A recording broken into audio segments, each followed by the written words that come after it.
All right, everybody, welcome to the Jase Medical Weekly Threat Assessment for May 15th.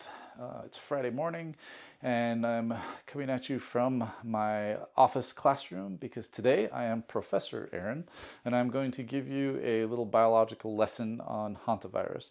Before that, though, I want to talk just a little bit about the other threats we have going on in the world. We're heading into the summer months. We've already talked about natural disasters like fires, tornadoes, increases in hurricanes and whatnot. But as we're traveling, we need to recognize that there are also things that happen overseas to people as they travel because they let their guard down. I used to work in a very high tourist area down in the South Pacific, and that particular location was one where I had to deal with a lot of deceased tourists because they thought that they were invincible while they were traveling. I bring that up because you're not invincible while you're traveling. Jumping off of that bridge into that little creek, drinking and driving, eating that particular meal in the jungle sometimes are probably counterproductive to having a long and healthy life. So keep the same risk strategy when you're traveling, when you're at home. If it doesn't seem like it's a safe thing to do, it's probably not. So don't do that thing. We do still have the risk of terrorism here at home, both from lone wolf actors, from radicalized groups, and from embedded groups overseas that have entered our country and want to do us harm. That hasn't changed, so I'm not going to belabor that anymore this week because I have other things I want to talk about. Wildfires, tornadoes, hurricanes, all of those things can still happen, and we need to be prepared for those things. You need to carry with you your EDC kit, which includes your first aid kit.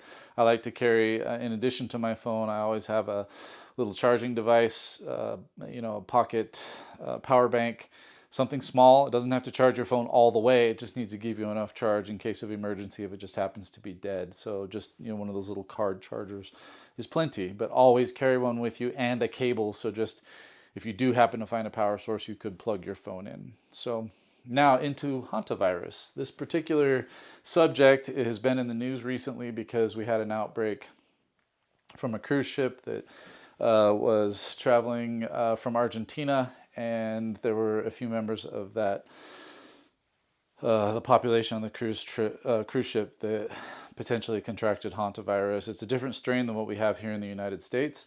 It generally comes from the Four Corners region. That's Utah, Colorado, Arizona, and New Mexico. It's kind of endemic to that area. It's not transmissible from human to human, though, and that's what we need to talk about and be aware of. It comes from rat droppings, urine, and saliva.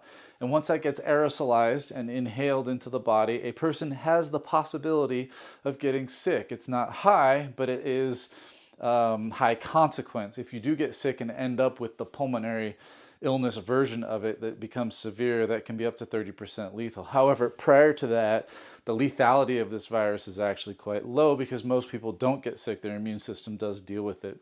It's a single-strand RNA, similar to COVID, similar to Ebola, if you've heard of that. And it does actually mutate, and that's the reason why these tend to be high on our list of worries from a public health standpoint because they mutate often. But this particular virus could be out in the public, moving around from host to host for 10 years and never actually replicate into something that could become transmissible to humans, except for in one case that we know of, which was in the Andes. We call this the Andes strain.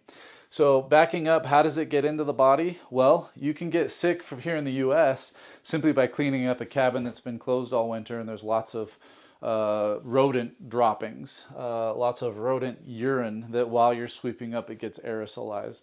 And so you get sick directly from the host giving it to you. The thing is, with the Andes virus, though, is somehow it did replicate and become, and here I'll scroll down just a little bit. There, you can see the rest of the screen. It did figure out a way to go from human host to human host. It's important because that is what creates pandemics. That's what made COVID dangerous. But we do know that it needs to be in fairly dense settings. So like very close quarters on a cruise ship, intimate partners, that could be from kissing or other activity, or families where you have very close contact to somebody who is actively sick, because it's generally when there are symptoms that they're going to be able to transmit disease. So it's something to keep in mind. This cruise ship was in Argentina, and this person that had potentially transmitted to other people, although we're not sure if that transmission happened on the cruise ship or if these people were all in a similar location. The contact tracing and study is still being done, so we don't know for sure. We just do know that there were 11 cases and 3 fatalities related to this. Now, keep in mind, unless you were in close contact with those patients, with those victims that had severe disease, there is no risk. This is not a pandemic level disease. It's very self-limiting. It is probably going to just dissipate out from where it's at right now. We do know that the American cases, it's unlikely that there were actual cases of hantavirus, that they didn't actually have it and never showed any symptoms of having the hantavirus. So the Andes strain is the only strain that we know of that is transmissible from human to human. Even that is a little bit questionable, but it has not yet changed enough for other strains of hantavirus, but there are other diseases that are out there. You can still get sick and even die from the common flu. So when you're traveling, washing your hands, taking normal hygiene precautions, being careful to stay away from people who are actively coughing. Those are all simple things that you can do to stay safe and healthy. We don't need to go overboard. Constantly wearing masks and constantly using antiseptic wipes and things actually may also be counterproductive, because you're not giving your body's immune system a chance to really become strong and robust. So there's no reason to freak out. There's no reason to go excessive right now.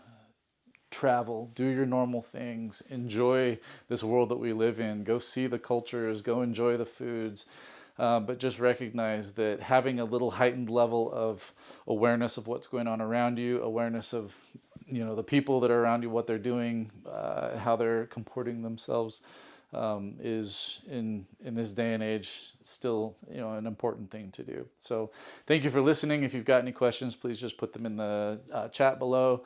And go check out Jase Medical, check out those things that are available to you to help you increase your preparedness while you're traveling and also while you're at home. So thanks for listening, and we'll see you next time.